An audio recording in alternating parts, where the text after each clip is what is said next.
Luis y Buenas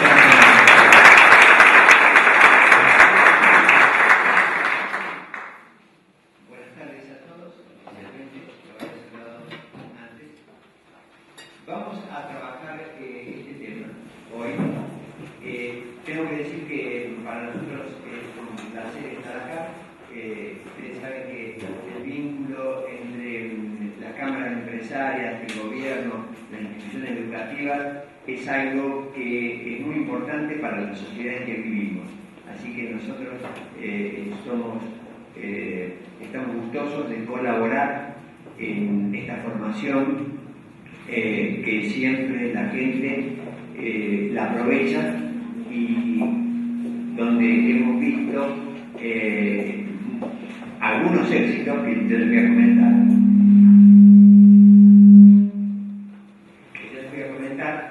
De gente que ha tomado ideas y conceptos que realmente los ha transformado para proyectos o empresas realmente notables. Eso anima a que desde el lugar donde estamos nosotros podamos llevar adelante con mucho gusto esta charla, conferencia. La cuestión que nos ocupa hoy es el planeamiento estratégico. Contra lo que pueda creerse, la mayoría de las empresas no comienzan por el planeamiento estratégico. Los libros, la bibliografía en general, habla del planeamiento estratégico como una de las primeras funciones que tiene que tener un directivo. Pero en realidad, en la práctica, mucha gente empieza con ideas, con productos o servicios que imaginan, y cuando éstas alcanzan una aceptación y un volumen importante, es cuando la gente recuerda que tiene que hacer algo para contener esta avalancha que se viene. Entonces, acá aparece el planeamiento estratégico. Es difícil que alguien haga un planeamiento estratégico en un laboratorio y después lo lleve a la práctica. En realidad, la mayoría de las veces ocurre que las cosas tienen éxito y después se las formatea y hace falta un planeamiento estratégico. Hay muchos casos de estos. El más famoso tal vez es Bill Gates, que ustedes saben dejó su formación en management para dedicarse nada menos que a la producción después de unos años de Windows. ¿Qué necesitaba saber de management Bill Gates? Pero cuando toma el tamaño que empezó a tomar en el año 1985, recurrió a un amigo formado en management, Steve Ballmer, para decir, bueno, ordéname esto. ¿Y qué hizo Steve Ballmer? Hizo un planeamiento estratégico de empresa. Lo mismo pasa con Google. Larry Page y Sergey Brin comenzaron con este fantástico algoritmo que permite ver la precedencia y armar a partir de las páginas las búsquedas, pero esto que era desde el laboratorio de la ciencia de la computación también explotó y llamaron a un CEO, Eric Schmidt, que hizo planeamiento estratégico. La mayoría de las veces entonces ocurre que emerge el producto o el servicio y es tan impresionante que entonces llega a la fase de planeamiento. Podríamos decir que el planeamiento estratégico es el segundo paso. No es poco importante porque de ello depende que la empresa de alguna forma siga caminando, pero no es el primero. El primero es otro, que es, si ponemos las cosas en un orden lógico, es la visión que el individuo tenga de su producto y de su empresa hacia adelante. Esa es la primera ignición. Y eso ocurre en empresas de todo tipo y tamaño, porque algunas empiezan grandes. Pero lo cierto es que la visión estratégica es el paso número uno. Y este paso número 1 viene de ideas y de poner a prueba ideas y de ver que si esas ideas funcionan, seguir trabajándolas y haciéndolas una maravilla. Hay muchos ejemplos de esto. El propio, nuestro empresario leyenda por casa, Fulvio Pagani, no tenía toda la cabeza ni el planeamiento estratégico en la cabeza. Yo lo conocí, trabajé con él, te voy a decir en qué momento. Y lo que sí tenía claro era que en un momento, porque se fue esclareciendo progresivamente, los caramelos, ahora diríamos chocolate por la noticia, iban a ser un boom de consumo que en ese momento no existía. Porque él primero estaba enfocado a los contenedores, a las cajas, y ese fue su primer emprendimiento. Y su visión de que la empresa de caramelos iba a ser lo que es, apareció después. Así que, salvo las grandes empresas que ya tienen departamentos y que lo hacen esto sistemáticamente, hoy, por supuesto, Microsoft tiene planeamiento estratégico, Facebook tiene planeamiento estratégico y todas tienen un lugar de desarrollo y planeamiento, porque ya tienen semejante tamaño que tienen que velar por la continuidad de la empresa y la sustentabilidad. Empezaron con una visión. Eso es lo que hay que decir. Entonces, la visión está primero, y esta visión surge de un sueño, surge de una serie de acontecimientos que derivan en la formación de una empresa. Inclusive hay casos en que ni el propio dueño se dio cuenta de lo que estaba manejando. Era el caso de Henry Ford. A Henry Ford no es que se le ocurrió el auto para peatones. Lo que hacía Henry era lo que hoy llamamos ser un tuerca. De hecho, en el 1904 tenía el récord de velocidad de un hombre que era 64 km por hora. Y hubo que sacarlo de arriba del motor a través de unos tipos que invirtieron para decirle: Henry, ¿por qué no te dedicas a vender esto? Y más o menos que lo cachetearon para decirle: este es un negocio.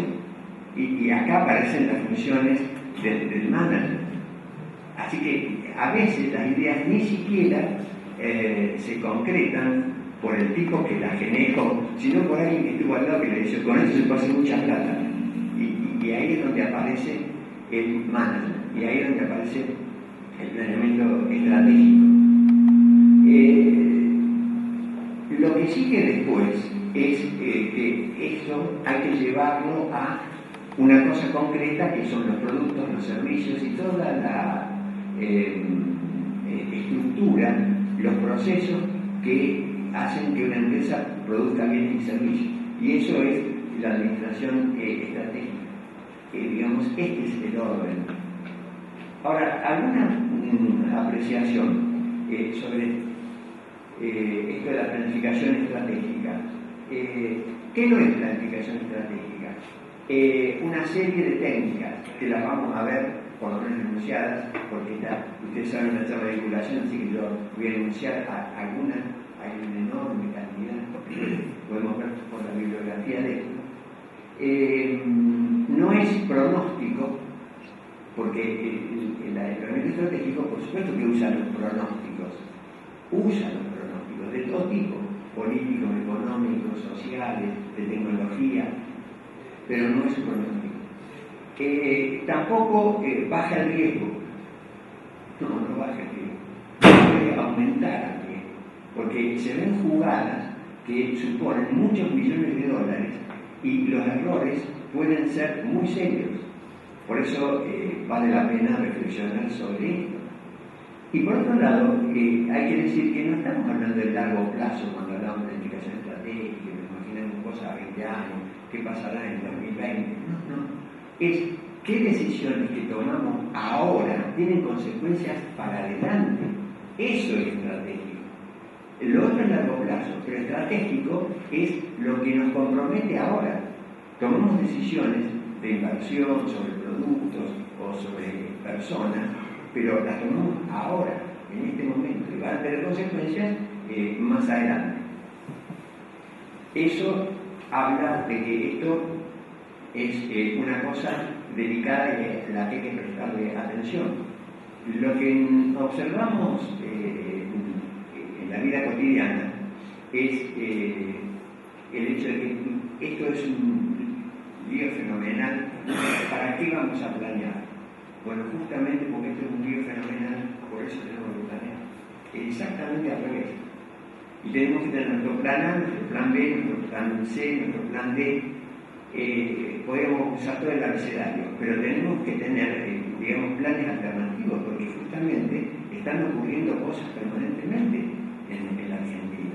Yo les voy a comentar algunas cosas que pasan y que pegan en las empresas de modo directo o indirecto. Y esto es que uno tiene que reconvertirse y volver a pensar lo que ya había pensado. Por eso es mejor tener parte del trabajo pensado. Y ese es el proceso de planeamiento estratégico.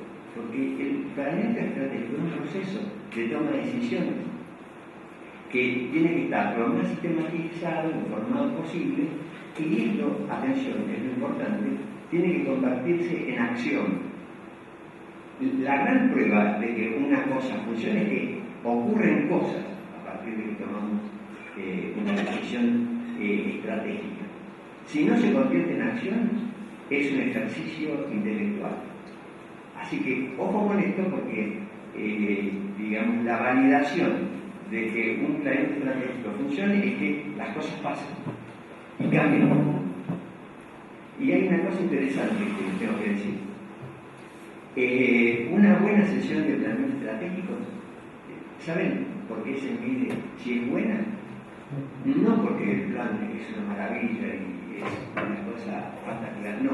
Es porque algo, escuchen esto, algo dejamos de hacer. Algo estamos haciendo mal. Es evidente eso. Nos pasa en todos los órdenes de la vida. Las empresas gastan muchos recursos en cosas que andan más o menos. Bueno, corte eso. Porque si anda más o menos, ¿sabe qué? La tendencia es que funcione a menos. Entonces, una sesión de planeamiento estratégico podría decirse que tiene valor porque hasta serviría, en el peor de los casos, para decir esto no va más. Y eso quiere decir, reinvertimos, ponemos energía en otros productos, en otros proyectos. Eso es lo que nos garantiza el proceso de planificación estratégica. Muy desmerecido hoy, porque por esto las dificultades que culturalmente, económicamente, socialmente nos rodean, hay cambios permanentes. Entonces, claro que eso va en contra del planeamiento. Una experiencia odiosa. ¿Saben cuál es la técnica más usada por el empresariado brasileño para encuestas de cuáles son las herramientas más utilizadas? ¿Cuál es, imaginan que es la herramienta más usada por los empresarios brasileños? Planeamiento estratégico. ¿Cuál es ahí? Y ellos van. Y fundamentalmente hay un valor que le dan a esto. Y entonces es como que se refuerza. Y la reflexión es decir, ¿cómo no es un planeamiento estratégico? Es al revés. Y acá lo que ocurre es que, mirá qué astuto es este, cómo encontró, ya vamos a hablar también de ese tema, mirá cómo encontró la brecha y saltó los brazos del planeamiento. Sí, ¿saben qué ocurre?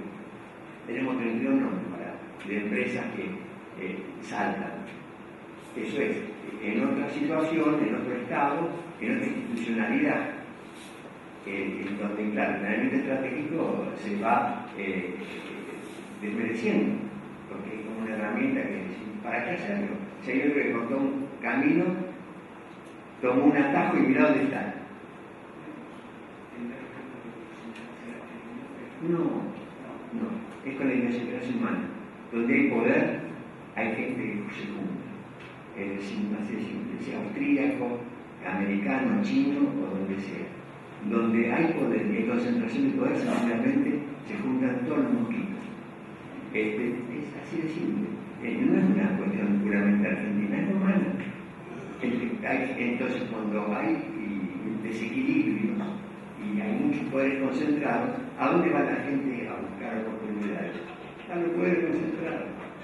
En el lugar donde hay un mercado que más o menos funciona, la gente va a buscar el visto bueno de los mercados. Entonces ya empiezan a separarse las aguas. Después vamos a empezar con los nombres cuando no más confianza. Porque así, digamos, tipificamos, pero ya en la cabeza de ustedes ya deben estar funcionando algunas personas. Lo cierto es que hay que distinguir, claro, que el planeamiento estratégico es un tipo que hace lobby y está cerca del poder. Y yo de jardinero puedo pasar a empresario de multimedia. Me decís, ¿qué planeamiento estratégico es eso para de jardinero no estamos empezando. Hay mucho laburo para jardineros hoy. Vamos a ver. Acá tengo un amigo que sabe lo que nos cuesta conseguir un jardín. Entonces, planificación estratégica en realidad ¿qué es? Y bueno, el intento es ir desde un lugar a otro, pero de una forma, con una hoja de ruta. Con una hoja de ruta, es como navegar. Queremos llegar al puerto deseado, puerto futuro deseado. Y entonces nosotros tenemos que tener una hoja de ruta. ¿Y qué pasa? Y va del cine con la navegación, que hay tormentas, vientos, frentes, por hoy tenemos meteorología extraordinaria lo que puede saberse sobre las tormentas, inclusive que tiene que hacer uno, bueno, cambiar su hoja de ruta. Pero acá te quiero ver al capitán y a los oficiales de mando manejando la tormenta. Ya se dan cuenta cuando digo el capitán y los oficiales de mando, quiero decir que hay varias personas que están involucradas en esto. Por supuesto, el rango de zona norte existe. Entonces, como definición, para dar una definición, integra entonces una secuencia de decisiones y eventos realizados de manera sistemática y ordenada. Implica el desarrollo de una conducta estratégica.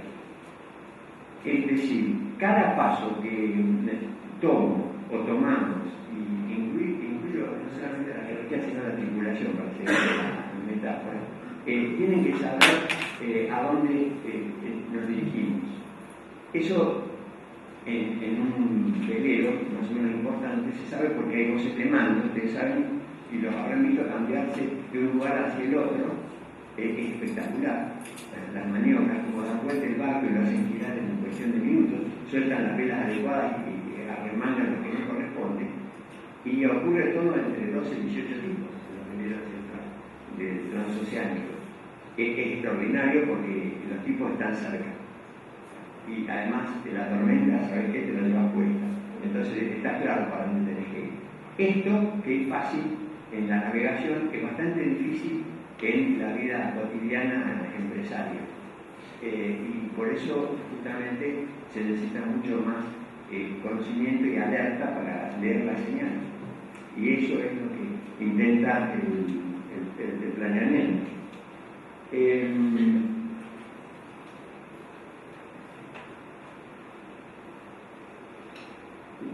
¿Y qué pasa con las tormentas o los cambios? Los cambios ocurren cada vez con mayor frecuencia y el nivel de presión que hay sobre las empresas es muy grande. Entonces tenemos que tomar decisiones en circunstancias más desfavorables y con menos tiempo. Y acá viene toda una cuestión. Algunas empresas lo hacen en forma proactiva, y que son las empresas que lideran en tecnología. Ellas son las que ponen los productos y los hacen obsoletos. Ellas marcan la tendencia. Esas son empresas proactivas que dominan la tecnología. Federal Express, por ejemplo, es una empresa que compite contra sí misma. en el sentido de que lo tienen como premisa, y nosotros tenemos que ser superados por nosotros mismos. Imaginen la proactividad que tiene Federal Express. Nosotros se dan cuenta que estamos del lado, hay que decirlo, de las reactivas, porque nosotros estamos atrasados respecto de lo que está pasando en las corrientes comerciales que desarrollan el mundo y tratamos de imitar. Y está bueno eso, porque a nosotros lo único que nos es fácil es tomar atajos, porque estamos desposicionados, debido a la práctica de competitividad, estamos muy atrás, pero ¿qué podemos hacer? Copiar lo que hacen otros bien. Y a veces ocurre que acá lo hacemos mejor.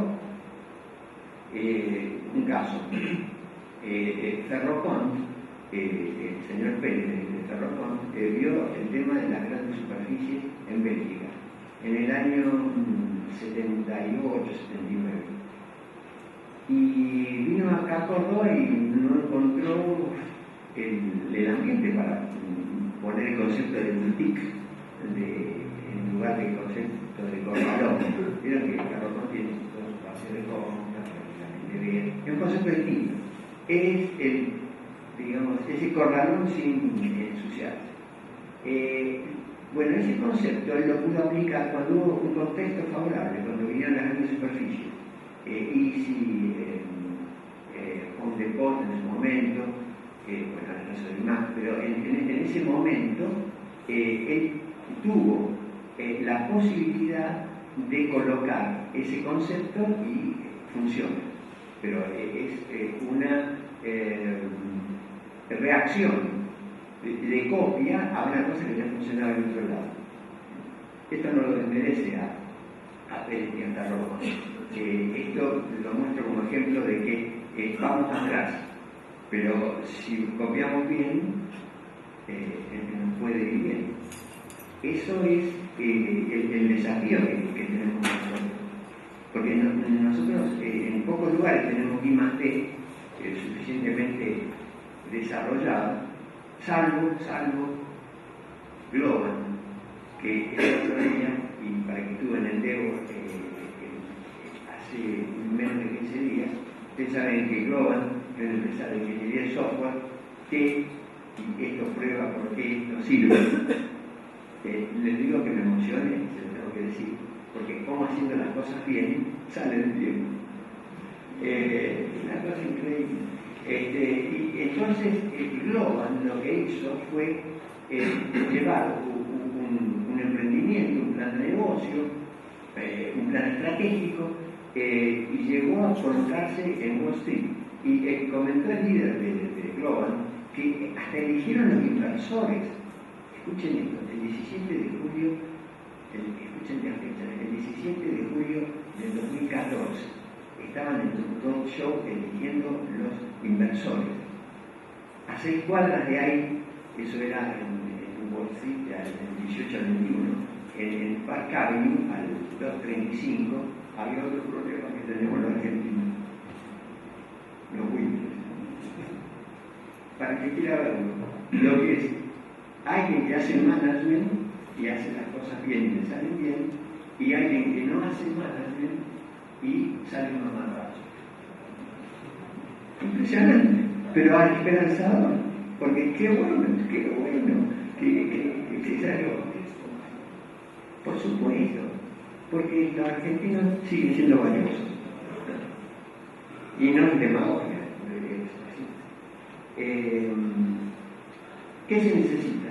Bueno, interpretación del entorno, con lo que quiere decir que la persona que maneja, sobre todo la pyme, tiene que tener muchas salidas fuera de la empresa. ¿Qué pasa con las pymes cuando tienen problemas?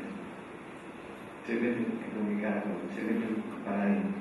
Y exactamente el sentido contrario a donde vienen las cosas. Las cosas, las oportunidades, los desarrollos y las soluciones están afuera. Y la gente tiende a ir para adentro. O sea, mal. Es la dirección equivocada. Mejor salir hacia afuera, a ver cómo se resolvieron esto. Ir a la cámara y venir acá, ver qué hicieron, qué pasó. Hay que informarse de eso, hay que ver el mundo. difícilmente uno pueda resolver una cosa tan compleja como manejar una empresa a partir de lo que yo creo, o mi almohada cree. ¿Sabe una cosa? La almohada es un desastre. Aunque muchos lo consultan como una almohada. No lo recomiendo porque muchos ácaros de almohada y no es una buena consejera. Mejor estar despierto la mayor cantidad de tiempo posible y estar mirando lo que pasa, porque ya hay soluciones que han sido encontradas y saben qué hay que hacer, copiarlas, y otra vez no está mal copiarlas. Ojalá que podamos tener un tiempo de reacción, porque cuando uno va a una actitud proactiva, gana tiempo para tomar decisiones. Eso es la pretensión de actitud que se necesita para el planeamiento. ¿A qué nos enfrentamos? Y a todas estas cosas. A turbulencia, mírense la hay. Dificultades para predecir. Hoy, si uno ve los programas políticos y económicos, lo que va a ocurrir depende de quién esté sentado en la mesa. Hasta es bueno esto porque según opinen desde una óptica, desde otra, la Argentina es diferente, porque la ven diferente. Bueno, menos mal que así sea, porque ojalá que del debate salga un sector emergente y, digamos, este es el plan que en realidad necesitamos. Dificultades para conducir. Claro que las hay. Y hay una cosa hoy que se agregó, que es el famoso generacionismo, los muchachos que no quieren trabajar. Los baby boomers, como algunos de nosotros, vivimos para trabajar. Y la generación trabaja para vivir. Entonces hay una disonancia entre los valores del empresario, una cierta edad, y los muchachos que no quieren hacer el esfuerzo que hizo porque además ven, por decirlo de algún modo, los destrozos que causó en su historia de vida personal, esto está súper delicado. Más infarto, úlceras y otra cantidad de cosas que los médicos podrían decir. Sí, ellos no quieren esa vida. Entonces, ¿por qué voy a ir al horno? Si puedo tomar otras opciones. ¿Cómo conducimos un tipo al horno? Mirar desde el horno. No va. Y entonces se nos plantea una dificultad de conducir. Ya que es complejo trabajar con personas, ahora tenemos una complejidad más, que es la complejidad de lo generacional. Los chicos no adhieren a ciertas cuestiones por las que nosotros nos matábamos. Es como exactamente. Bueno, mercados estancados decrecientes. Hoy tenemos esta inflación en la Argentina. Nuestro socio comercial más importante es Brasil. Está en un proceso de recesión. Nos pega acá en Córdoba, pero mal. Hoy tenemos 3.000 y pico de gente que está en situación precaria. Entonces, miren si hay adversidad. Para citar solo una de cada situación. Y entonces, en lo que tenemos como posibilidad es, o tenemos una respuesta lúcida, porque algunos encuentran formatos como, por ejemplo, globalizarse, que es lo que hizo Global y Mercado Libre y otras empresas. ¿Qué hicieron para sacar a la Argentina? Están usando la inteligencia argentina, pero en realidad están trabajando para todo el mundo. Entonces no sufren los avatares de la economía doméstica. Y eso es una cuestión que es una respuesta lúcida. Otra es que encontremos formas que, como la encontraron, voy a citar ejemplos de Saman Pharma, que tal vez ustedes lo conozcan, es una empresa del tío que está dirigida por un Bono, pero no el de YouTube, sino Mauro Bono, porque ya tenía más plata todavía, y no tendría problema en plata. Pero Mauro Bono es un tipo que dentro de un mercado muy competitivo que es el mercado farmacéutico argentino, son 20 las empresas que más o menos funcionan en el sector. Él encontró que su capacidad distintiva, de esto vamos a hablar en particular, era el cero defecto, hacer las cosas impecables. Y eso fue posicionando más la cercanía a los prescriptores, más la cercanía a la farmacia, más la cercanía a los médicos, aceptó eso y logró, usando digamos, algunos conceptos clásicos, logró un posicionamiento notable, que hoy hacen de la empresa una estrella emergente y un modelo de otras empresas, en un mercado tremendamente difícil, donde uno mira para el costado y sabe que hay efedrina. Para decir una cuestión, es decir, uno podría cortar camino y decir, voy por la efedrina, bueno, son opciones.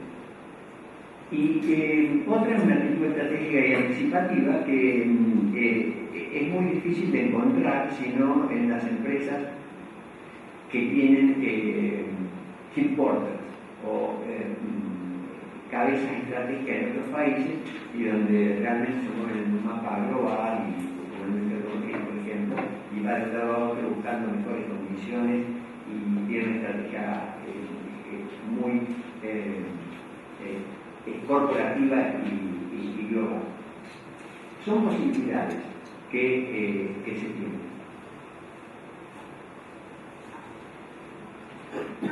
¿Cómo es lo sistemático, el método? Esto es bueno ser riguroso en los pasos. Primero siempre hay un objeto de lo que se llama reflexión estratégica, que es definir el propio negocio. Ya vamos a ver cómo en un momento. Después tenemos que hacer un análisis de cómo está el contexto y cómo está nuestra estructura interna para ver si podemos o no podemos hacer eso. Es decir, si esto que tenemos por delante es una oportunidad o una trampa. Tenemos que hacer una formulación de estrategia. Esto se puede hacer, les digo, por la cuestión de un módulo de tiempo, en un fin de semana con el principal ejecutivo de la empresa. Y es importante que sea fuera de mundanar ruido, porque un tipo cuando está actuando sencillamente no piensa, se le llevan puesto los teléfonos, los reclamos de los proveedores, los reclamos de los clientes, los reclamos. Tiene una agenda terriblemente exigente que es muy laboriosa y poco pensada. Y ahí se va a tener problemas. Cuando dejamos de pensar, dejamos de producir, por lo menos desde el punto de vista de la dirección. Si el principal actividad de la producción, del jefe, es pensar, si él no piensa, estamos mal, porque si no surgen en las ideas que hay, difícilmente surjan de otro nivel. Después hay otra cuestión que es, bueno, acá están las ideas, se me estoy resumiendo porque es un método. ¿Quién hace qué cosa? La implementación, ¿quién lleva a cabo las tareas que hay que hacer para que las cosas funcionen? Y por supuesto tenemos que cerrarlo, ustedes saben, como un proceso de administración con indicadores de control. Tenemos que medir, tenemos que decir, ¿lo logramos o no lo logramos? ¿Lo desviamos o no lo desviamos? Si no desviamos, ¿por qué no desviamos? Sí, ese sería el método para pensar, para desarrollar el planeamiento económico. No habría que olvidarse de ninguno. Del análisis estratégico. Primera cosa, esta es la número uno y la más importante, definir el negocio. Ahí tenemos una referencia que en ese marco teórico de Abel, que es muy usado, pero que la definición del negocio sale de contestar esas preguntas. ¿Por qué preguntas? porque la clave del juego es hacerse preguntas. Las preguntas son muy importantes. Así como en la filosofía son muy importantes las preguntas, en la administración son muy importantes las preguntas porque le dan sentido al esfuerzo de la empresa. En la filosofía se preguntan sobre el sentido del ser. Acá se preguntamos, ¿a dónde vamos? ¿Para qué estamos? Así que esta tarea de definir el negocio es muy importante y es el paso principal. Y se contesta desde tres lugares esta pregunta. Primero, ¿quiénes son los clientes? ¿Quiénes son los tipos que están del otro lado? ¿Quiénes son? En general, el empresario, el PYME nuestro, y les voy a contar una anécdota para esclarecer esto. Nosotros hicimos una investigación sobre la industria de la minería, la industria casada, la industria de la computación, la industria electrónica, la industria de la madera, en Córdoba. Cuando íbamos a la industria de calzado, siempre nos atendía el dueño y nos mostraba, sacaba de la zapatería una caja de zapatos y nos mostraba el zapato. Y nos decía, pongan la mano. Y uno ponía la mano y decía, ¿tiene alguna privada? ¿No? Porque es una mano italiana. Bueno, eso lo que opinaba él del zapato, lo que era valioso para él, el zapato de la oferta. Bueno, pregúntenle a una mujer de 18 años qué es importante en un zapato. Hay un nombre, Ricky Sarkar, para simplificar. Los zapatos Ricky Sarkar, no sé si son zapatos, pero eso es lo que quieren las chicas, porque es algo deseado, porque si uno tiene un zapato Ricky Sarkar y está marcando un cierto, es glamoroso, es fallo. Ahora, una mujer, 4 años más adelante, con hijos,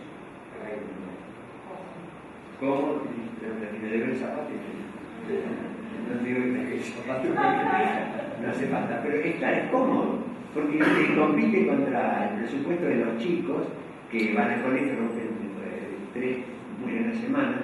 Entonces, tiene que ser una cosa acomodada y lo que es valioso para ellos es que el zapato sea cómodo, que sea duradero. Entonces, ¿cuántas veces puede cambiar el concepto de valor? Ojo, el de que está del otro lado.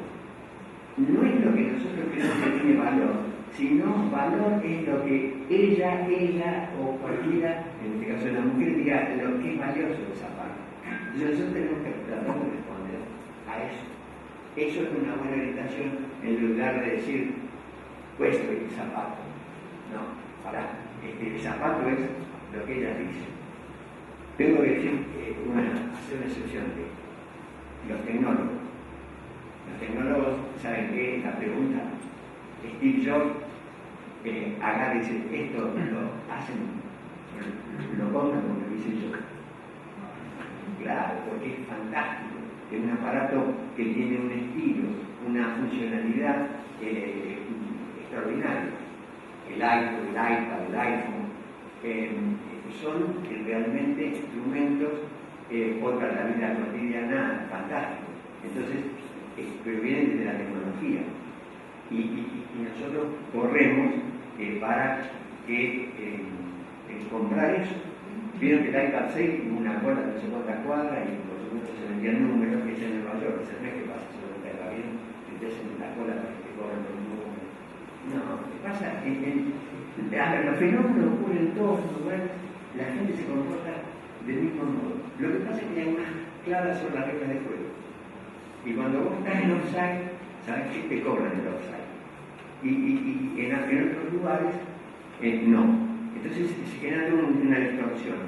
Pero el concepto de valor, sea porque es comercial, o sea porque es tecnológico, es un concepto muy importante y tiene que ver con quiénes lo van a comprar del otro lado. Así que ese esclarecimiento es fundamental. Nosotros, en esto recién decía Luciano, con el tema del ecosistema emprendedor al cual pertenecemos, trabajamos siempre en esto, porque en general los muchachos tienen una orientación tecnológica. qué fantástica, pero ¿quién la va a usar del otro lado? Y peor, ¿quién te lo va a pagar? Porque ahí se caen las mejores ideas. Entonces, esa cuestión es una cuestión extremadamente importante. ¿Qué se satisface? El concepto de valor. ¿A quiénes se satisface? Hoy hay en marketing toda la gama de segmentación, si usted se lo ocupa. Y si faltaba algo, es Google. ¿Sabe una cosa? Google sabe, porque levante la mano quien no usa Google, a ver. Nos tienen como gran hermano. Saben lo que consumimos, la música que nos gusta, o sea, estamos tipificados en el archivo de Google con todos nuestros gustos, cómo nos movemos, qué edad tenemos, cuáles son nuestras relaciones. Saben todos sobre nosotros, saben todo. Imaginen si una persona sabe todo sobre nosotros, ¿por qué habrán pensado en los costados de las intervenciones que hacemos en Google? Saben las cosas que nos gustan. Porque hay una búsqueda y dice, adelante, me gustan los cuadros. Galería de pinturas, ofertas sobre pinturas, acuarelas, ¿en qué pintan usted? Hasta eso saben. Te van a dar lo que vos necesitas.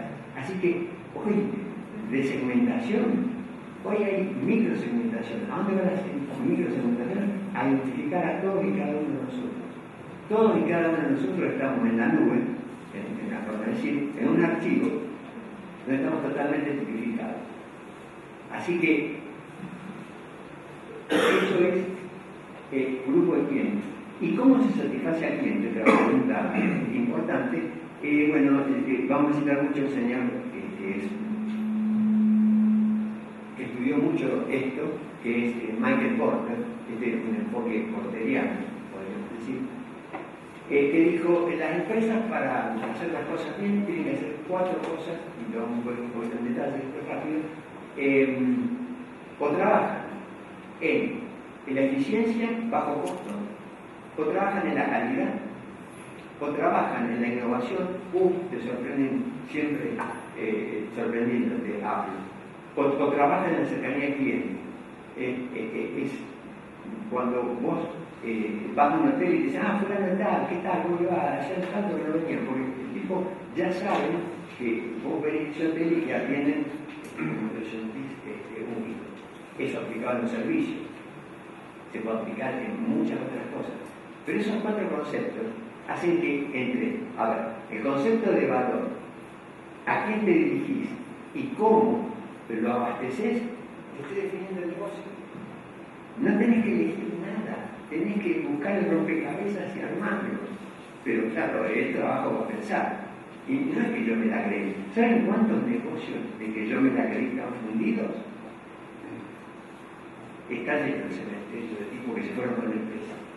Y que eran unos genios empresarios y que duraron mientras duró su vida. Y después no quedó casi nada.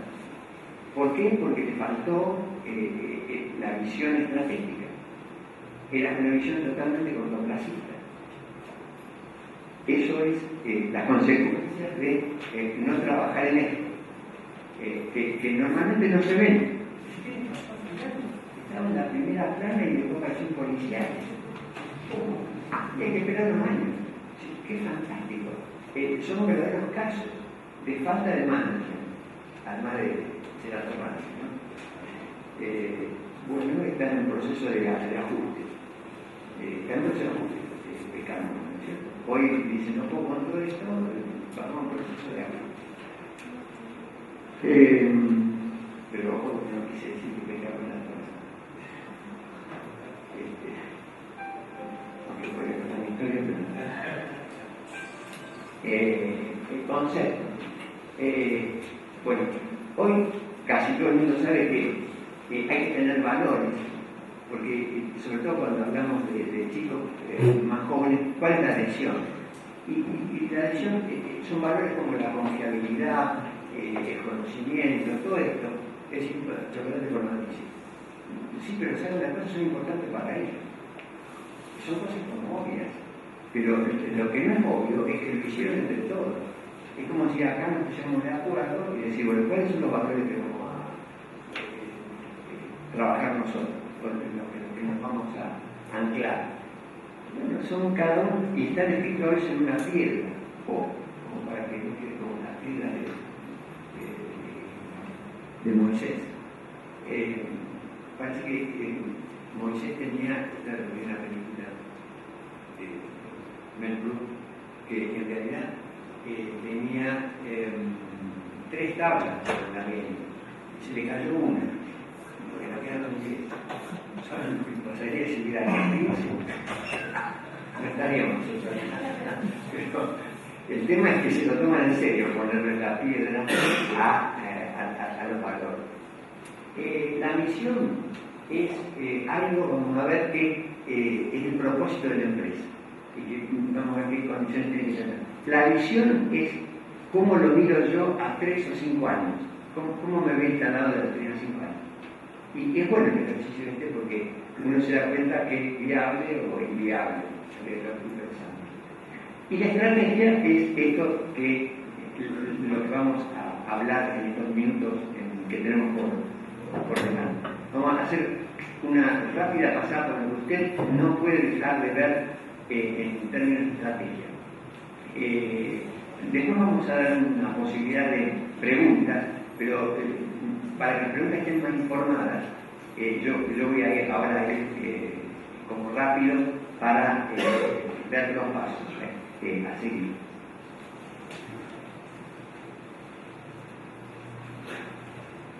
Si todos supiéramos cuál es la misión, estaría muy bueno. Con esto quiero decir, no importa cuál sea el tamaño de la empresa, es importante que todos tengan claro la misión. Porque a veces solo eso, escuchen, solo eso coordina a la gente. Yo no tengo que andar dando explicaciones. Si la misión está suficientemente esclarecida, ahí vamos. Alcor dice tenemos que ser la empresa que arma el número 1 del mundo y tiene que ser nuestro mejor producto. Y ahí vamos. Por casa como andamos. La universidad dice formar hombres de ciencia, conciencia y compromiso. Ya, tipo que ni le gusta eso, pero ahí va. Porque es la misión y siempre una misión aguda o en definitiva no me gusta pero es importante la definición de la misión, no es algo obvio. Y estas son las preguntas que no las voy a repetir, estas son las preguntas que hablan de la misión. De alguna forma yo lo estuve enunciando en cómo es el negocio, cuál es el mercado, cuál es el producto, cuál es el cliente, qué vamos a hacer en la realidad, en qué zonas geográficas nos vamos a desarrollar. Todas esas son preguntas que tienen que estar consideradas. La visión tiene que ser intuitiva. ¿Por qué intuitiva? Porque tiene que ver mucho con un sueño. En algunos casos no sé qué es el sueño y qué es la empresa. El sueño de Ford era que todo el mundo tuviera auto. Y de paso, cobraba por todo el auto que vendía el negocio redondo. Hasta que se cruzó Chevrolet, el sueño. Microsoft, o Bill Gates, dice: quiero una PC para todo el mundo. Hasta que se escucharon los muchachos de la nube y empiezan a tener problemas. Y a Don Fulvio todavía, que en paz descanse, no se le pusieron algunos grandes de la industria alimenticia, pero no lo desplazaron todavía. Porque parece que dulce, por lo menos, seguimos necesitando. Porque ya vino como difícil. Bueno, vamos a ver algunas cosas del análisis externo. Lo que ustedes no tienen que dejar de saber. ¿Cuáles son las tendencias? Y acá es donde sirven escuchar a los economistas, escuchar las variables demográficas, cuánta pobreza, cuánta gente nace, qué pasa con los si es una población vieja o una población joven, en los sociales los hábitos y costumbres, en las políticas, qué pasa con ¿Qué pasa con la presión reglamentaria del gobierno? Pequeño problema. La ley de abastecimiento, ¿qué pasa con la ley de abastecimiento? ¿Qué hacemos con la de 265? Las responsabilidades legales que tienen los directivos. Si los directivos supieran de antemano qué responsabilidades legales tienen, yo les digo que mucha gente no se metería en los negocios. Cualquiera que haya tenido conflictos en convocatorias o en cuestiones de controversias legales, después se da cuenta de la letra chica. Y si yo firmé esto, sí, usted lo firmó. Así que mejor que cualquiera que vaya a hacer este tipo de cosas, vea a su abogado, porque es muy importante en el derecho societario, cuestiones que usted tiene que saber. De las tecnológicas, bueno, ¿qué se puede decir? Si en las tecnologías se obsoletan cada 4 meses, imagínense quién puede contener ese conocimiento. Y hay que ir a los expertos. Y esto es multidisciplinario. O sea que si hay un tipo que dice que la sabe toda, bueno, es un mentiroso. No existe tal cosa. Existen expertos en determinadas especializaciones que, si uno quiere hacer cosas, tiene que ir a buscarlos y tiene que consultarlos. Porque ellos le pueden hacer un pronóstico de qué va a pasar con el 4G, qué va a obsoletar el 4G. ¿Y cuándo va a llegar a la Argentina? ¿Qué va a pasar en ese momento? ¿Qué pasa con la convergencia del triple play? ¿Y quiénes van a poder estar y quiénes no? Bueno, eso usted, si está en el negocio, lo tiene que saber. O sea que el análisis externo es muy importante. Otra cosa importante, algunos de estos conocerán este modelo, y es el modelo de Porter, donde sirve para qué? Para posicionarse. ¿Cuál es mi mapa competitivo? ¿Dónde estoy parado yo? Tiene el centro, la rivalidad de competidores. Yo y la lista de los tipos que compiten conmigo. ¿Por qué es muy importante esto? Porque, ¿saben una cosa? Los tengo que mirar de reloj y ver qué hacen. Así como en una carrera, salvo Paul, que va de largo y pasa, no tiene ni que mirar para atrás, porque sabe que 20 metros más atrás, el campeón olímpico mundial de 8 metros llamas. La mayoría que somos normales tenemos que mirar qué pasa al costado. Y las empresas también. Y ver qué es lo que hacen los otros. Porque lo que hacen los otros está mostrando cuáles son en realidad las estrategias que hay detrás de eso.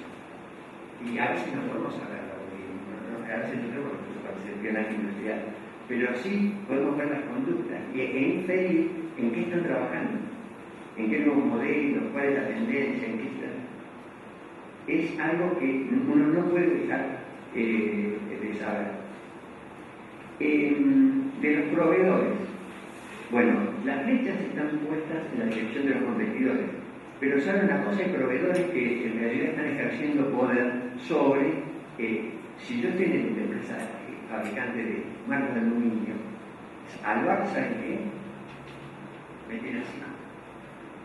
Hay empresas que son monopólicas y que me marcan y me dejan un margen de actuación. Entonces, depende de donde yo esté, tengo mi propio mapa. Por eso hay que confeccionar el propio mapa.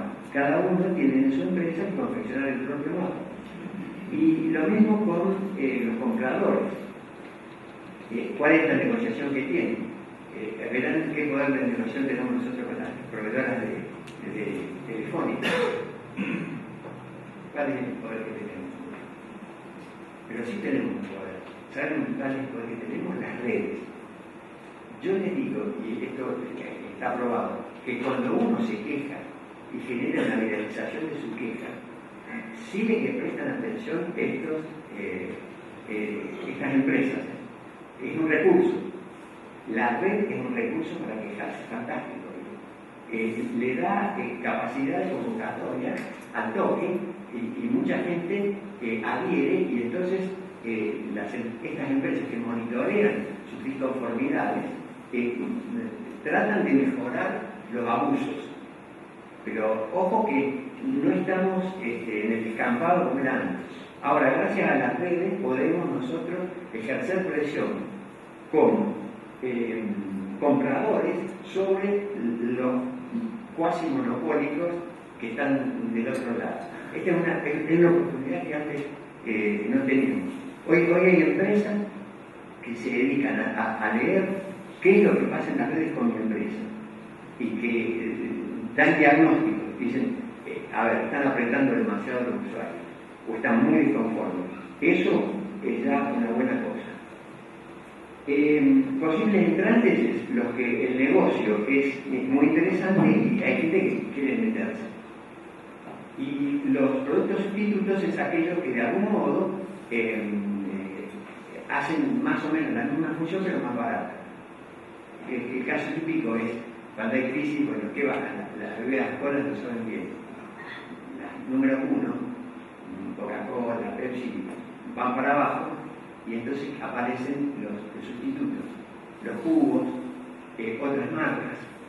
¿Qué hacen las grandes? Se hacen las Vibran, se hacen marcas luchas más baratas, porque ahí se juega la estrategia de marketing, pero lo cierto es que en algunos casos hay sustitutos difíciles de enfrentar, que se pueden convertir inclusive en digamos, competidores de corte.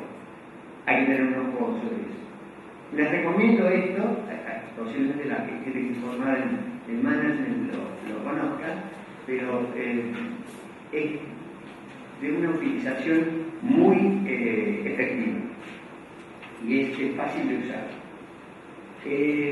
Se completa esto con, según Porter, con otras cosas, con el ambiente político y legal, con el ambiente demográfico, el ambiente macroeconómico, tenemos eco, no tenemos eco, qué pasa con el dólar blue, cuál es la diferencia entre el dólar blue y el dólar oficial, bueno, esas cosas, cuál es el déficit fiscal, en qué sector estamos nosotros, si importamos, qué nos van a pedir, si queremos comprar, qué nos van a pedir, porque ustedes saben, no firme esta parte, la Secretaría de Comercio Exterior de la Argentina manipula el mercado de la Argentina. Yo les digo que hacemos ejercicios de planeamiento estratégico en empresas de todo tipo, tamaño y capacitación, de las que se les ocurre, desde la fabricación de células madres hasta una que hace artículos del hogar en madre. Bueno, en todo, el 100% de los casos, la Secretaría de Comercio les distorsionó algo. En los precios, en los insumos, pero es sencillamente impresionante. Se puede escribir un libro de todos estos secretos ocultos, de los problemas que enfrentan las empresas, y estoy seguro que por una cuestión de tiempo no lo hago, pero en el momento cuando hablemos sobre esto, cualquiera puede decir, y a mí, ¿qué me tocó de esto?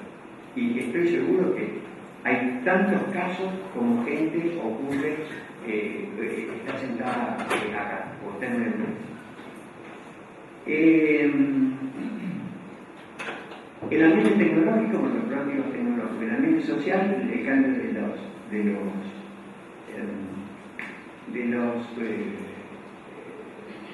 las costumbres, de los hábitos, del modo en que la gente funciona.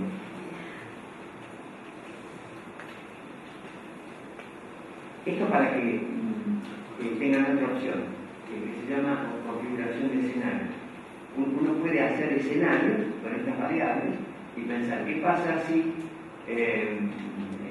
China nos presta el dinero, qué pasa si se resuelve en enero o marzo el problema de la deuda o parte del problema de la deuda, qué pasa si, bueno, son hipótesis con las que uno puede jugar para ver si uno puede flotar en el sector en donde esté.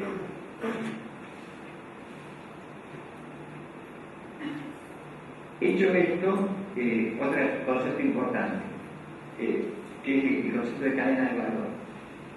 La cadena de valor es lo que una empresa agrega a través de un producto o servicio como forma de colocar algo que se derive en un precio que pueda ser cobrado. Y para simplificarlo, porque Porter era un economista que vino al vino el management. Pero vino el management después de una cantidad de investigaciones de todos los rubros en Estados Unidos y en otros países. De hecho, escribió un libro que se llama La Defensa Colectiva de las Naciones, en donde se puede ver cuáles son las naciones que probablemente se desarrollen y cuáles son las que probablemente se retrasen. Para decir un dato, ¿saben una de las condiciones para que una nación progrese? Número uno, que tenga baja conflictividad social. Baja conflictividad social.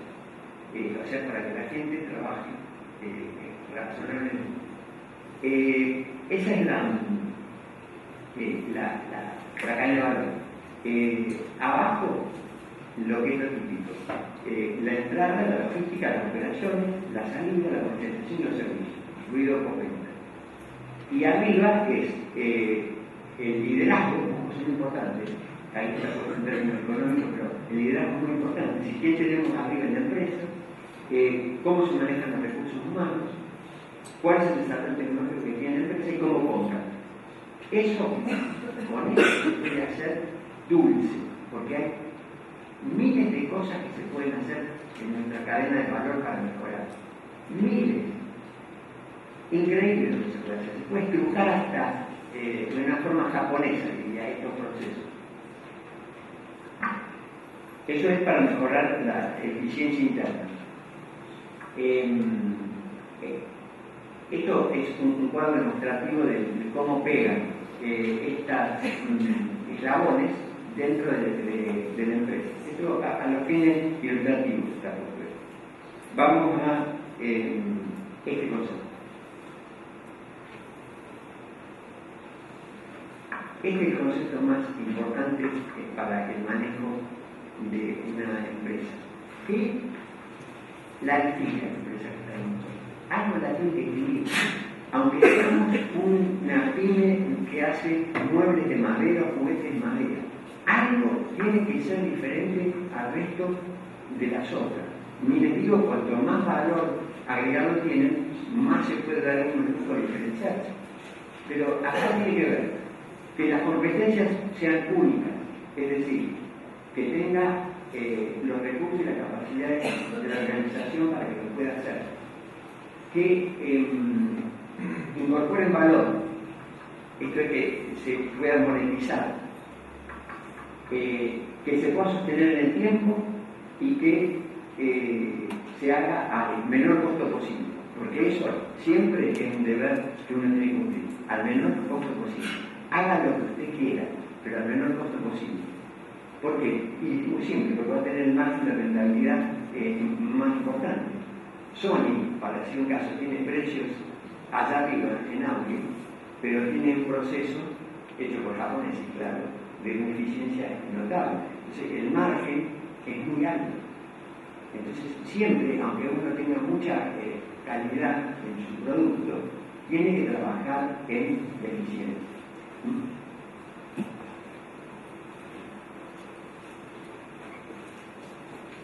Y lo que uno pretende es que su resultado sea mejor que el resto. Esto es lo que es una verdadera ventaja competitiva. Su resultado es mejor que el de los otros. Cuando uno tiene un resultado mejor que el de los otros, tiene una ventaja competitiva. ¿Y cómo se consigue? Trabajando en la eficiencia, bajando los costos, en la calidad, hago lo mejor, en la innovación, hago lo que nadie hizo, y en la satisfacción al cliente. Este servicio no te lo brinda nada. Esas son las cosas en las que hay que trabajar. Se dan cuenta que esto empieza a ser, de algún modo, para dentro de la empresa. Y ya vamos a plantear una cuestión para tratar de ver que la estrategia no es solo una cuestión de los directivos, es una cuestión de todos los tipos que forman la empresa. Hay modos de hacer. Una simple razonamiento. La eficiencia tiene costos menores, la innovación, como dicen las cosas distintas, también tiene costos inferiores y la calidad también puede bajar los costos. Y a su vez la innovación y la calidad pueden conseguir mayores precios. Un Rolex vale lo que vale. no es demasiado diferente a los relojes suizos, pero lo cierto es que Rolex hoy es una joya, entonces vale por lo que es una joya, no es un reloj, es una joya. Y la capacidad de aceptación al cliente, porque conocemos muy bien lo que quiere, el valor que desea, y se lo damos.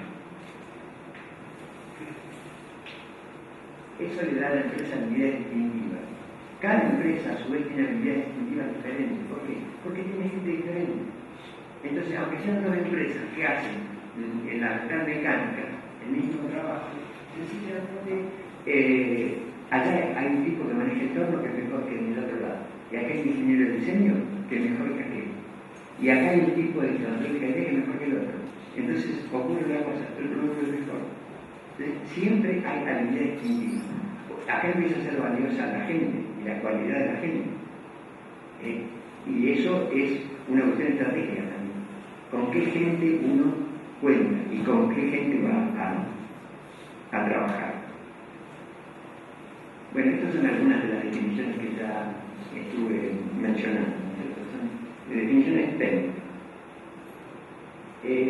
Lo que quería decir era esto sobre los niveles de estrategia. Para la gran empresa está la estrategia corporativa ahora. Para nosotros, en la pyme, está la estrategia empresaria, que tiene su misión y que tiene como correlato su estrategia, programa y presupuesto al nivel de toda la empresa. Pero también hay lo que se llaman estrategias funcionales. O sea, el tipo de producción puede tener su propia estrategia. El de marketing también, el de recursos humanos también. Y me dirán, ¿qué pasa con la estrategia general? ¿Saben? Entra en colisión muchas veces. Sí, pero ¿saben qué? Es mejor que alguien mueva el avispero y que diga, yo tengo un plan, que no, sí jefe. Es una importante diferencia. Cuando alguien presente un plan en el lugar donde esté, esa será una buena cosa porque quiere decir que están moviendo inteligencia, que es el más importante de los recursos que tiene una empresa. Así que no importa la adversidad que tenga, si tiene un jefe bruto que no lo escucha, presente un plan. Y si aún sigue sin escucharlo, yo siempre digo, hay un botón rojo que dice ella, que puede utilizar, porque sabe una cosa, hay lugares mejores, hay lugares mejores. A pesar de que ahora es difícil cambiar trabajo, pero no se sometan a situaciones que los van a mejorar desde el punto de vista anímico y físico, porque esto trae como relato enfermedad. Los médicos pueden hablar de una persona sometida a una falta de reconocimiento y un acoso moral en muchos casos, que lo terminan estropeando, cuando el tipo en otro lugar es una florcita. Y acá es una basura de jardín. No. Esta opción, por eso digo de que en realidad cada tipo que está formado en esto puede tener su propia estrategia, y puede ser una estrategia. Ojalá sea así, por lo menos en los emprendedores que utilizamos a este concepto. Y ahí están los niveles de estrategias diferentes. Y acá, una cosa muy interesante, ¿qué estrategia puedo formular? Depende de si yo tengo oportunidades y fortalezas. Los vientos me favorecen. Tengo viento de cola. Viento de cola. O sea, tengo oportunidades y tengo fortalezas. El campo, las hojas, que es fantástico. Tendría que tener una estrategia ofensiva. Si yo tengo amenazas y fortalezas, quiere decir que puedo tener una estrategia adaptativa. Si yo tengo debilidades y oportunidades, como tengo debilidades, tengo una estrategia de supervivencia. Y si tengo amenazas y debilidades, tengo una estrategia de supervivencia. Hipotéticamente me puedo llegar a ir, porque esto es lo que tengo que decir. Parte del desarrollo estratégico es que uno puede reconocer que el negocio ya no le cierra. Y un buen estratega, ¿qué hace? Se retira, porque no puede con las condiciones. Trata de retirarse sin una convocatoria, posible, arreglar lo mejor posible las cosas, no huyan, porque esto después tiene muchas, digamos, saben, condiciones adversas. pero hay formas de resolver las cosas y decir, nos retiramos ordenadamente. Sí, es una estrategia posible. O una venta. Eso es los tipos de estrategias que tenemos disponibles. Esto es de participación en el mercado. Con esto les quiero mostrar que hay una enorme cantidad de herramientas para el análisis. Matriz de oportunidades. Los emprendedores nos importa mucho esto. ¿Qué tenemos que hacer si actuar como candidato? Esperar a que haya tecnología o fondos para resolver la situación. Pero todo objeto de una formulación estratégica. Y hablando de implementación, pongamos en marcha esto. Ahí hay una prueba de todo lo que usted puede hacer y ya está escrito sobre liderazgo en costo.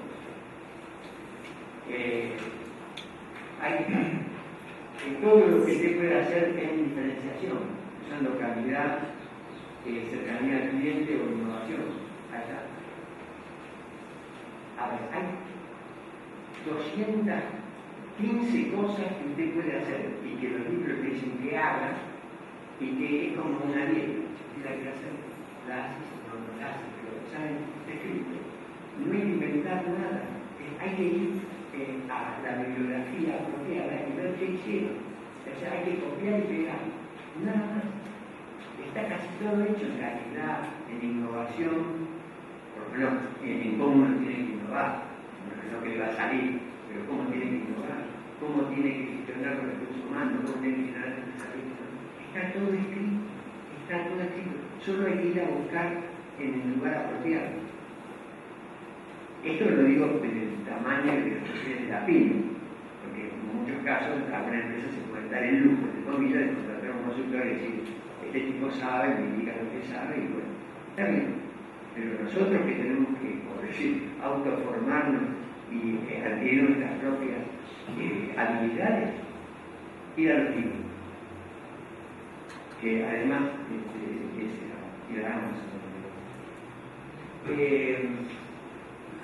tenemos plan de acción, programa y asignación de recursos. Y una cosa importante, ¿cuál es la importancia y cuál es la urgencia de lo que tenemos que hacer? Porque hay cosas que queman y ahora las tenemos que hacer, no el mes que viene. Las cosas divertidas, patéticas que pasaron. En un momento que estábamos trabajando en el 2008 en un curso de planeamiento estratégico, estaba la gente de Maipú Automotores. Y esto lo cuento de Estados Unidos. Y resulta que, bueno, vino la crisis 2008 y la crisis la terminaron, como siempre, abarrotaron a toda la concesionaria y había autos para tirar para arriba. Entonces, el que era el plan estratégico, estamos haciendo lógicamente, se convirtió en un plan de contingencia. ¿Qué hacemos con la cantidad de autos que estamos soportando y que no podemos soportar? Bueno, salieron algunas medidas que todavía, la semana pasada, se acordaba uno de los muchachos de Maipú de cómo aplicar el plan de contingencia y sacaron de la situación. El plan estratégico se convirtió de pronto en un plan de contingencia, porque así se quedó. Es más, no me voy a olvidar nunca, que eran como las 8 de la noche, estaban trabajando y entró un tropel y no me acuerdo dónde. ¿Cuál es la rotativa? Hay un cambio radical en esto y hay que hacerlo de otro modo. Reformulamos la cosa y salimos con un plan, ya no estratégico, un plan de contingencia. O sea, era muy urgente y que haya importancia. Entonces, le plantearon el plan a la gerencia, a los directivos de Maipú, y esto es lo que nosotros pensamos. Todavía se acuerdan de la ley. No sé cuánto me enteré porque fue un ejercicio académico, pero sirvió para salir de una situación realmente crítica en la que se encontraron los de Maipú. Bueno, necesitamos control y necesitamos medir, porque si no, ¿qué logramos? Necesitamos evidencia de que la cosa no.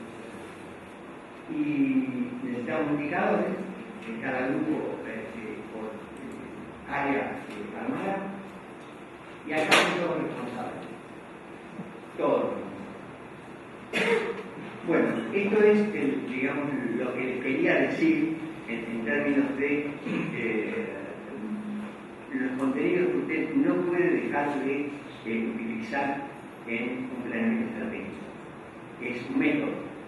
Entonces, en realidad esto debe apelar a de alguna forma sus capacidades intelectuales y artesanales, porque acá está la herramienta. Ahora, usted haga y a ver cómo lo hace. Y les digo que es muy importante, y es más importante cuando la situación es tan dramática como es ahora. Porque tenemos que tener un plan A, un B, un C, un D. Van a cambiar muchas las cosas. Tenemos que pensar algunas alternativas. No nos deberían sorprender algunos cambios, pero deberíamos tener anticipados. Así que ese es el mensaje. Entonces, ojalá puedan utilizarlo. Hay bibliografía disponible. Uno lo puede ver a su medida. Hoy por Google, ¿saben esta cosa? Está todo. Si quieren buscar el libro, está Amazon. Están los libros. Y bueno, están en la biblioteca de la universidad, están gente como acá, que alguna pista les puede dar respecto de la dificultad. Eso es lo que les quería decir formalmente.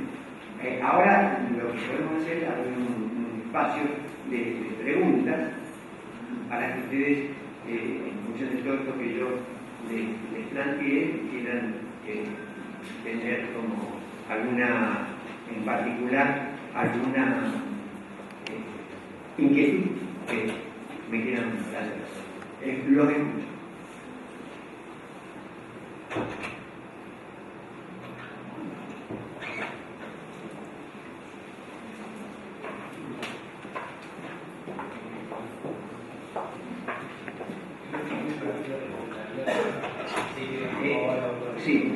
Porter es estimado, porque es tipo que acusa la ventaja competitiva y a fondo.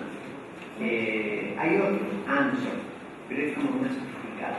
Porter es muy claro, porque miren, si uno agarra Porter y uno tiene una ferretería en Barrio Güemes, y más o menos te caracteriza los alrededores, quiénes son los clientes, le puedo decir más o menos cómo lo ve y qué deben diferenciar. Si querés buscarte, solo tenés que buscarte. Es como una gran enciclopedia de la evolución de los negocios, depende de cómo es el negocio, así te puede ir. Es como que está escrito. Lo que tenés que pedir es tener un cachetazo del banco o alguien que te va a cobrar una cuenta. Siempre va a subir eso, pero es bajar la cantidad. Porque tenés una estrategia. Entonces vale la pena pensarlo, vale la pena tomarse un sábado o un domingo para pensarlo. No solo, sino con los principales que están alrededor de uno. Acá es muy importante una cosa, la divergencia. Que si a mí me parece que no. Porque si decime por qué no, puede haber un camino increíble. Porque ya no existe más el famoso Untermechner, un término alemán que decía el jefe de la empresa. ¡Wow! El tipo que la sabía toda. Mentira, escondía lo que no sabía y aparecía como que resaltante lo que sabía. No es cierto. Lo que es cierto es que la mente colectiva, y esto es una aplicación de la mente colectiva, es la solución de una alta cantidad de problemas que tenemos. Pero hay que tener, si quieren, humildad, en el sentido de que yo no me la acepto. Entonces, a ver, ¿dónde están los que saben? Vengan y pensemos bien. Algo así pasó en el Gijón, que se rodeó de gente. Sí. Era un mecánico, sí. Son historias fantásticas.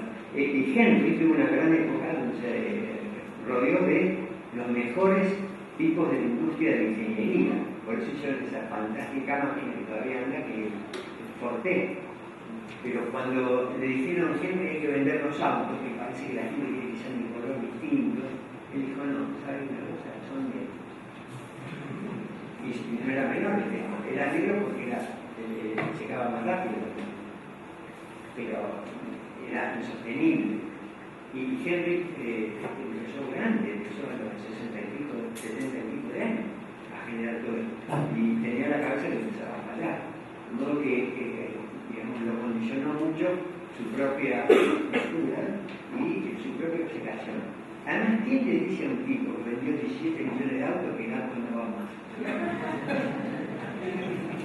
¿Quién le dice? Banderillero, cosa que ocurrió. Y ese es el problema del éxito, que la gente se emborracha por el éxito. Y hay otra gente que dice, no, esto era así, pero ahora va a cambiar. Y esos son tipos que hacen. A ver, Ford hoy vive, y es mi caso, porque acumuló $1.000 millones de esa época como una fortuna personal por la venta. O sea, con eso se bancó todos los desastres que vino Henry Ford que armó la empresa. Digamos, así cualquiera. O sea, él no quiero mantecar techo, pero quiero fierro al agua. Es decir, sí, perdón, un libro que sugería recién ese que puede ver todo el enfoque de una ferretería, algo más sencillo. Sí. ¿Cómo se llama? La ventaja competitiva. Sí, pero el autor. Porter. ¿Cómo se escribe? P-O-R-T-L. Porter. Como Paul Porter, para la ciudad de eso.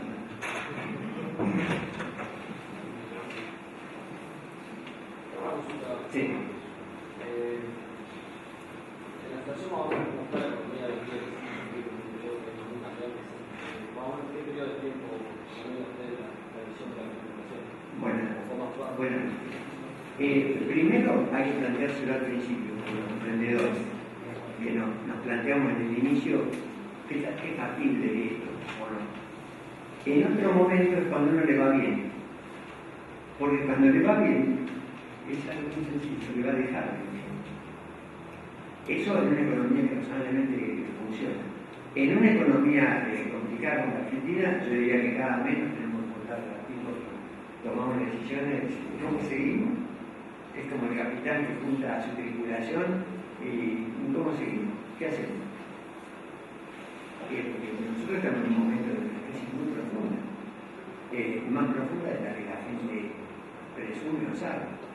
Y los que lo saben no están acá, porque están hasta las manos empujando en la empresa o ni siquiera tienen tiempo de pensar.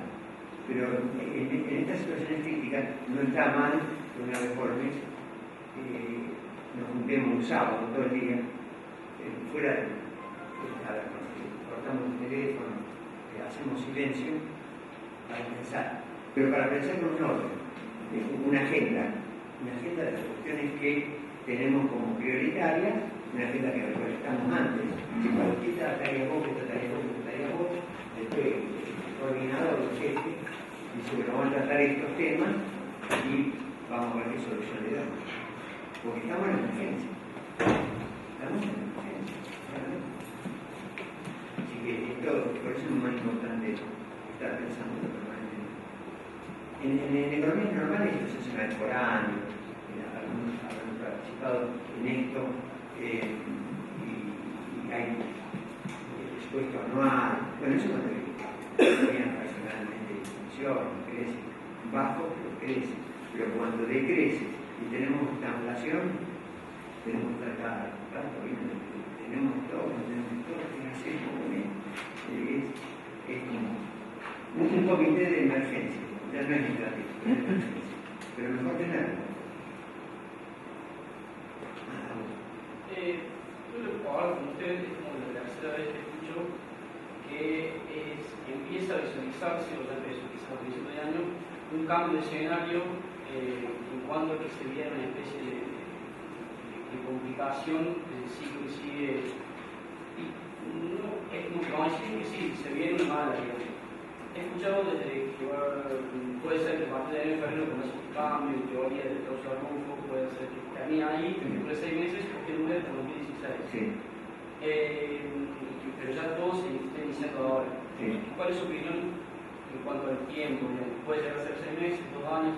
Hay un consenso que va a pasar. Sí. ¿Usted opina que puede ser los próximos 6 meses, los próximos 2 años? Sí, esa es mi opinión personal. Sí. Yo creo que las cosas van a empeorar. Sí. Y creo que a los que vengan les va a ser complicadísimo. O sea que vamos a hacer un mal 2016. Esta es mi mala noticia para ustedes. Y para mí, para todos. No es fácil revertir toda la situación en la que estamos involucrados. Cada día peor, porque cada día estamos más vinculados, cada vez intereses más altos. Es como si fuéramos una casa. Las tarjetas de crédito encendidas, los ingresos que nos llegan, y todos nos miran mal en el barrio. El almacenero ya no nos fía, y estamos, digamos, en una marginalidad dentro del mundo económico. Entonces va a ser bien difícil salir. Va a ser bien difícil. O sea que todavía, en mi opinión, el 2016 va a ser un año complicado. Sí. Sí. Claro, ¿se acuerdan la crisis? ¿Cuándo nos puso la crisis de tequila, la crisis? Y casi nos salimos. Claro, y casi después nos arrancamos en el 2001. Presumiblemente no, porque digamos, la Argentina está, por decirlo, tan desinvertida que genera, hay hoy de capital, que se van a convertir a la Argentina en una oportunidad. Pero saben que hay todo un manejo legal, técnico y administrativo para que se realicen las inversiones. No es que financieramente no está muy bien parado. claro, y además todo lo que supone la inversión, los momentos de la inversión, la aprobación, si se cumplen con las normas argentinas o las del país de origen, eso va a ocurrir. Digamos, hay un tiempo administrativo para decir algo, y no va a ser mágico. En ese contexto, de un emprendimiento, ¿se puede visualizar un crecimiento o es como si bueno, haciendo, tratando de ver cómo pasa económicamente y después No, desde el emprendimiento es interesante empezar, no hay que privarse de hacerlo, porque el emprendimiento está en su fase de génesis. Claro, está en su fase de génesis. A ver, es como la contraparte. A la empresa financiera ustedes creen que le importa la licitación, ¿no? ¿Por qué pagan 25 o 30 años? Sí, pero que además, estas son coyunturas. Las empresas tienen inversiones de 25 o 30 años, en donde estas cosas son circunstancias. Para un emprendedor también, estas son circunstancias adversas, pero como está emergiendo la semilla y como va a salir el sol, mejor que lo empiece ahora. Porque inclusive hay lo que se llama capital semillas y opciones de fondos que apuestan por la Argentina. Entonces, los que están complicados es los que ya están, los que tienen, claro, los que están ahora, los que son pymes, los que tienen una cierta estructura. ¿Qué plan, como decir, bueno, me paro acá, ya todo pasa? Y les dije la estrategia de supervivencia. Está dentro de la gama de estrategia de supervivencia. Después usted verá cómo la aplica, en qué, si me toqué en costos, si dicho duramente mejoro la productividad, que hago, no quiero decir otra cosa. Pero lo cierto es que hay que supervivir. Lo que queda claro es que supervivir. A ver, pongamos claro, para los que tienen el mercado doméstico, para los que están afuera, como Global, la Argentina, para los que acá en Córdoba, los que están ligados con Toyota, tienen laburo, no voy a decir el nombre de la empresa, pero creo que laburan con Toyota, la crisis esta, crisis. Ahora, los que están en FIA, dicen, ¿qué crisis? Porque realmente Brasil no compra. Entonces, depende de dónde estés, lo que esté vinculado, la crisis no pega en todo igual. Pero a la mayoría nos quedan estrategias de supervivencia. Está claro, a la mayoría de nosotros. Nos queda supervivencia. Y esto ojalá que pase como en el náufrago, ¿no? Porque al final no se trata. Pero mira que el náufrago tiene una lección al mismo. El laburo que hizo el náufrago para salir casi fue un premio. ¿Cómo haríamos para convencer a otras personas que la tolerancia del vino, por ejemplo, está convencido de utilizar el Yo diría que cambie de precio. Y el trabajo se corta. Te digo por qué, no, te lo digo de broma y en serio. ¿Por qué? Porque hay gente que tiene una estructura de personalidad que no va a cambiar. Ya casi no hay chicos de 12 años que no cambian. Porque ahí empieza uno a afectar su temperamento. Entonces hay gente que tiene un temperamento que sencillamente no va a cambiar, tiene que descubrirlo. No vale perder tiempo en convertir a alguien que no se va a convertir. Entonces, mejor utilizar, esto es por casa como llamo, el propio recurso, en un lugar donde te atienden. Porque, ¿tú sabes cuánta gente hay que dice, no, pero yo lo voy a convertir? ¿Y sabes cuánta gente tengo que dice, ¿sabes qué? No pude. Ya el 98% de los casos. Y el 2% que queda porque se murió el otro. No.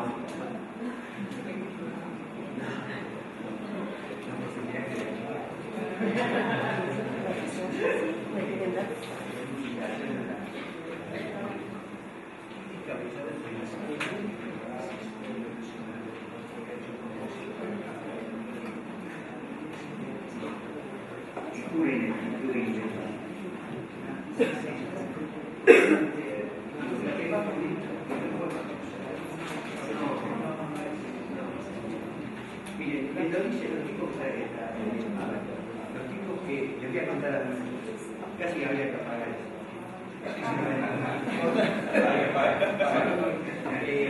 Han estado acá y ojalá que puedan aplicar